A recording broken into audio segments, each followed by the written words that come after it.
আমলে লড়াই সংগ্রাম করছি তারা দিতে চায়। সেখানে ডক্টর ইউনূস সাহেব যেহেতু নিজেই বলেছেন যে আপনার যদি ডিসেম্বর কিংবা বেশি সংস্কার চাইলে আরো 6 মাস তার মধ্যে একটা নির্বাচন হবে। তো আমার মনে হয় যে ডক্টর ইউনূসের কোনো ক্ষমতার লোভ নাই এবং তিনি ক্ষমতায় থাকতে চাবেন না। তবে তাকে ঘিরে কিছু মানুষ একটা প্রত্যাশা কিংবা চাওয়া, সেটা আপনার যৌক্তিক কারণে কিংবা তাদের সুবিধার কারণে চাইতে পারে। তবে ডক্টর ইউনূস আমার মনে হয় সেই পথে হাঁটবেন না, এবং আমার ধারণা ডিসেম্বর কিংবা জানুয়ারি কিংবা মার্চ এপ্রিল নাগাদ এই নির্বাচনটা বোধহয়। আপনি কি চান? মানে আমি ডক্টর ইউনূস এবং তার উপদেষ্টা পরিষদের প্রসঙ্গে এই কথাটা বারবার বলি, ডক্টর ইউনূস আসলে যদি রাষ্ট্র পরিচালনা ক্ষমতায় যেতে চাইতেন সেটা তিনি 2007 সালেই পারতেন, সেটা তিনি চান নাই বলেই এটা হয় নাই। কারণ আমরা সে সময় রিপোর্টার তার গ্রামীণ ব্যাংকের অফিসের সামনে আমরাও দাঁড়িয়েছিলাম যে এরকম কোনো ঘোষণা আসে কিনা, সেটি হয় নাই। পরে তিনি রাজি হয়েছেন, তিনি কিন্তু এখনো আসলে ছাড়তেই চান। আপনি কি চান, বা তার উপদেষ্টা পরিষদের অনেকেও? রাইট, এইখানেই আমি একটা কথা বলা দরকার আপনার এই প্রোগ্রামের মাধ্যমে অডিয়েন্সদেরকেও। দেখেন, এখন ডক্টর মোহাম্মদ ইউনূস চাচ্ছেন না, আমরা যতদূর ওটাও জানি স্বাভাবিকভাবে তিনি একেবারেই ইলেকশন দিয়ে এই বিতর্কের মধ্যে ঢুকবেন না, এবং একটা রাজনৈতিক উত্তরণের জন্য তিনি দ্রুত ইলেকশন দিতে চান। এখন তাহলে ধরেন আমাদের এই আন্দোলনের পরিচিত একজন ছাত্র নেতা, তিনি ছাত্র নেতা হলেও তার একটা দায়িত্বশীল জায়গা আছে। তিনি যখন এই স্ট্যাটাসটি দিলেন, কিংবা আজকে আমি পুরো নিউজ দেখি নাই, হেডলাইনটা দেখেছি যে স্বরাষ্ট্র উপদেষ্টার একটা বক্তব্য হেডলাইন বলেছেন যে বাংলাদেশের জনগণ এখন ডক্টর ইউনূসকে 5 বছরের জন্য চায়।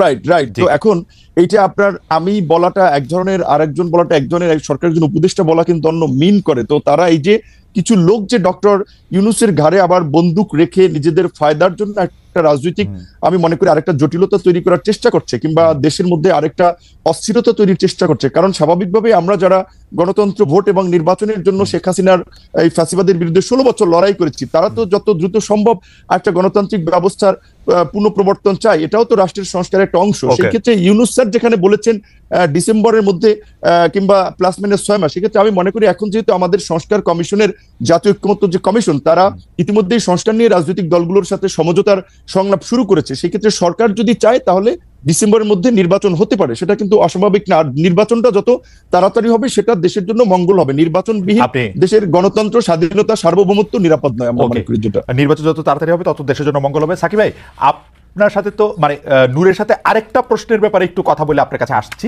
তবে তার আগে একটু দর্শকরা কি বলেছেন একটু দর্শকের জরিপ একটু বলে দিতে চাই যে ভারতের বিমানবন্দর ও অন্যান্য বন্দরের জট কমাতে বাংলাদেশের ট্রান্সশিপমেন্ট সুবিধা বাতিল করা হয়েছে।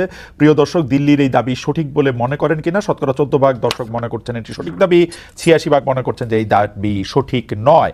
আচ্ছা, আমি একটু জনাব নুরুল হক নূরের কাছে একটু ফিরি। জনাব নুরুল হক নূর কিন্তু স্পষ্ট বললেন যে তিনি যত দ্রুত নির্বাচন হবে তত মঙ্গল।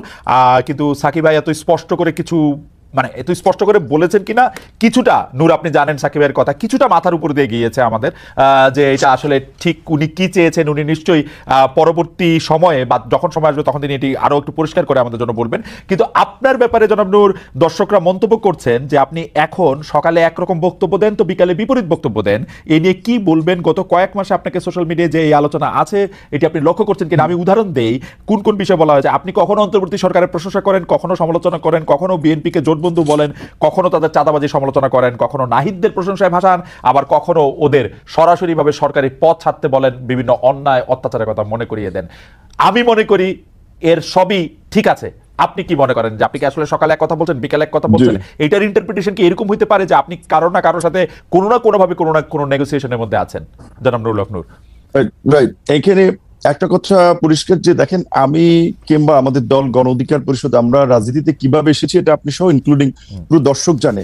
এখানে একটা বাস্তবতা হচ্ছে, যখন রাজনৈতিক দলগুলো রাজনীতির পরিস্থিতি কোণঠাসা কিংবা আওয়ামী লীগের অত্যাচার নির্যাতন অনেকে তো হাল ছেড়িয়ে দিয়েছিল যে শেখ হাসিনার জীবদ্দশার সরকার পরিবর্তন হবে না, সেই সময় কিন্তু আমরা ঝুঁকি নিয়ে আন্দোলন সংগ্রাম করে আজকের এই কোটা সংস্কার আন্দোলন, যে আন্দোলনকে কেন্দ্র করে গণ অভ্যুত্থান, সেই আন্দোলন কিন্তু আমরা শুরুর দিকে করেছিলাম এবং এই আন্দোলনে আমরা পাইওনিয়ার।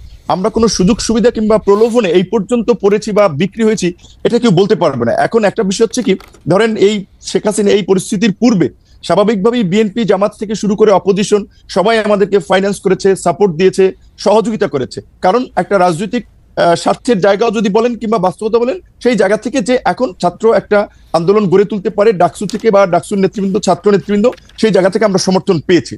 5ই অগস্টের পরে যখন আবার একটা রাজনৈতিক নতুন ছাত্রদের একটা উত্থান হয়েছে, কিংবা রাজনৈতিক দলগুলো আগে যারা কোণঠাসা ছিল, প্রকাশ্যে সভা সমাবেশ মিছিল মিটিং করতে পারতো না, এখন সবাই যেটা একটা ওপেন ফিল্ড পেয়েছে, কাজে রাজনৈতিক প্রতিযোগিতার জায়গা থেকে এখন সেই সময় যারা সহযোগিতা করছে তাদের অনেকেই কিন্তু এখন আবার ভিপি নুরদেরকে একটা মাথা ব্যথার কারণ মনে করে, যে কারণে অনেকে একটা ড্যামেজ করতে চায়, ক্যারেক্টার অ্যাসাসিনেশন করতে চায়। আগে যেটা আওয়ামী লীগ করেছে, যে বিকাশ এইটা ওইটা নানান ভাবে, এবং আপনি দেখেছেন কি হাস্যনষ্ট করেছে গত 7টি বছর। এখন অনেক কিছু বলেছে, কিন্তু একটা ঘটনারও কিন্তু প্রমাণ করতে পারে।